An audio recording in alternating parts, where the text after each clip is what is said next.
This question is from Brad, and Brad asks, what items are required to be recorded on a roll?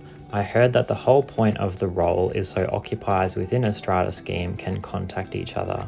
Also, I was told that tenants who have a lease beyond 6 months must also be included on the roll register together with the letting agents and or real estate agents' details. Is this correct? So that is correct, Brad. The roll in a body corporate is a list of owners effectively. So it has the owner's contact information on that roll. Now, under the law, lot owners are required to provide to the body corporate their name and postal address, and then also the details of a tenancy that's 6 months or longer.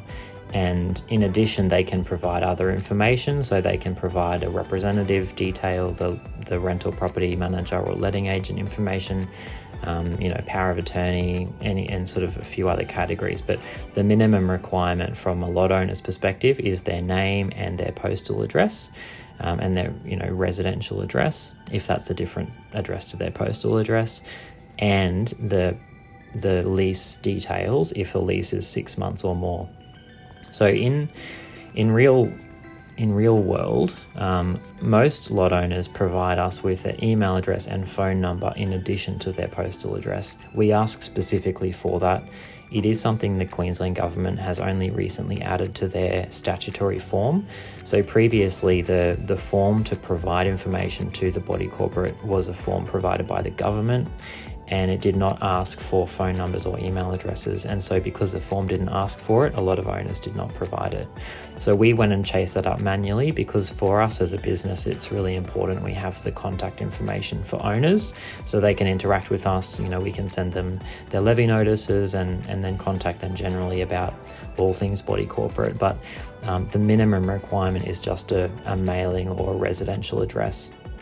As you would know, it's very difficult to get in contact with someone via post, particularly if you've got a neighbour issue and there might be a leak into your lot or something to do with a shared boundary fence where owners need to contact each other directly.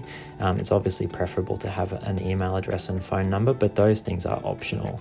I think in our business we've got about 75% of our clients, we have their email address, which does make it easier to contact them. It also makes it more cost effective for the individual body corporate, because if something needs to be sent out, email is free and post is obviously not free. So that's a big advantage as well.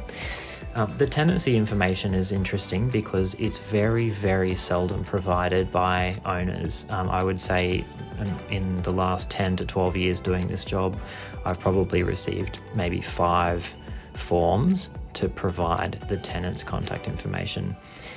It's not something the body corporate typically maintains up to date. We do use that power or that law often if we need to contact a specific tenant for a specific issue.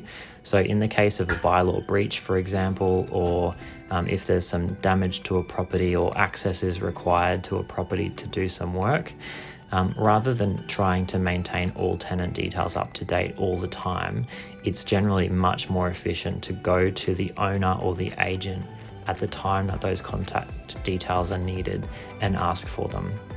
And I think just from a pragmatic standpoint, owners' information, the quality of that information is pretty good because owners are regularly in contact with the body corporate.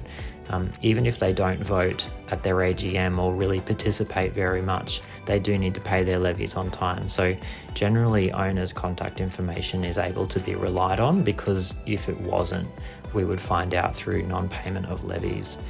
Whereas with tenant information, the body corporate doesn't actually have a need to contact tenants really at all unless there's a major issue.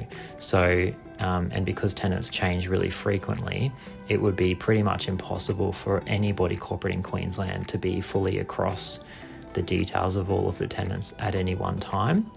And that is an advantage of having a complex managed by a caretaker or on-site manager, because they typically manage most of the rentals in that property, if not all of them.